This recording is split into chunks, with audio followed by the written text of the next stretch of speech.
तो चलिए बिना किसी देरी के शुरू करते हैं। आज 18 मई 2026 है और आज के इस एक्सप्लेनर में हम सीधे लॉन्गिनेस यानी LGNS टोकन के कुछ बिल्कुल ताज़ा और सच कहूं तो काफ़ी चौंकाने वाले ऑन चेन डेटा में डाइव करने वाले हैं। ये कोई नॉर्मल डेली रिपोर्ट नहीं है, बल्कि यहाँ कुछ बहुत ही आक्रामक और रणनीतिक एक्शन हुआ है।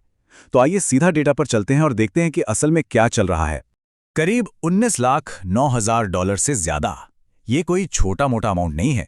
ये वो कुल एस्टिमेटेड वैल्यू है जिसे सिस्टम से पूरी तरह और हमेशा के लिए खत्म कर दिया गया है। जब लगभग $2 मिलियन की वैल्यू बस ऐसे ही हवा में वाष्पित हो जाए, तो समझ लीजिए कि सप्लाई पर एक बहुत बड़ा इंपैक्ट डालने के लिए एक बेहद सोची समझी रणनीति अपनाई जा रही है।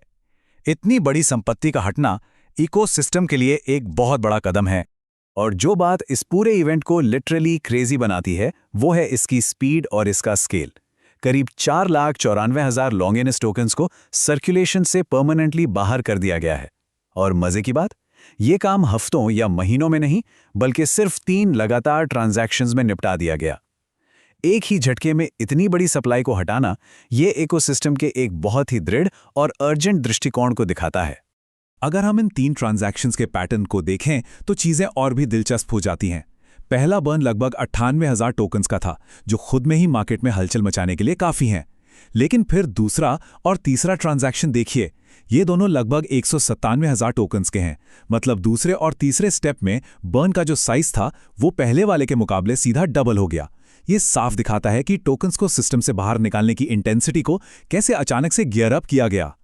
अब जो लोग बिल्कुल सटीक ऑन चेन मैट्रिक्स ट्रैक करना पसंद करते हैं, उनके लिए ये रहे एग्जैक्ट डेसिमल नंबर्स। पहले ट्रांजैक्शन में ठीक 98,295.76 टोकन्स बर्न हुए, जिनकी एस्टिमेटेड वैल्यू करीब $3,78,438 थी। फिर दूसरे ट्रांजैक्शन में ये नंबर सीधा जंप करके $1,97,638 टोकन्स पार कर गया, जिसकी वैल्यू $7,64,000 से ज्यादा थी। और लास्ट में तीसरे ट्रांजैक्शन में $1,97,968 से कुछ ज्यादा टोकन्स बर्न हुए, यानी करीब $7,66,000 की वैल्यू। कुल आंकड़ा लगभग 4,93,902 टोकन्स का बैठता है। यह बिल्कुल सटीक डेटा है जो दिखाता है कि ब्लॉकचेन पर सब कुछ कितना पारदर्शी है।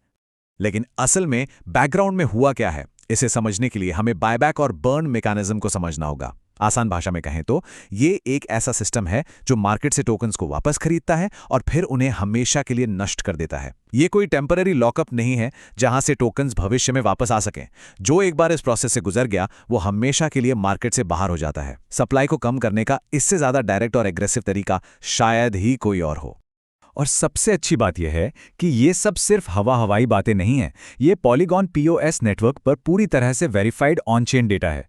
मतलब नेटवर्क खुद इस बात को कंफर्म करता है कि ये टोकन्स हमेशा के लिए सर्कुलेशन से हट चुके हैं और अब कोई इन्हें वापस नहीं ला सकता। अब इसका सबसे बड़ा इंपैक्ट क्या है? ये प्रोसेस लॉन्गिनेस टोकन के डिफ्लेशनरी स्ट्रक्चर को जबरदस्त तरीके से मजबूत करता है। जब लगातार टोकन्स को खरीदकर नष्ट किया जा रहा हो, तो आप बेसिकली टोटल सप्लाई को कम कर रहे हैं, जो इसके फ्यूचर इकोनॉमिक्स के लिए बहुत मायने रखता है। तो इन सब के बाद एक बहुत ही बड़ा और विचारोत्तेजक सवाल सामने आता है। एक ही दिन में सिर्फ 3 ट्रांजैक्शंस के जरिए लगभग $2 मिलियन की वैल्यू का नष्ट होना कोई आम बात नहीं है।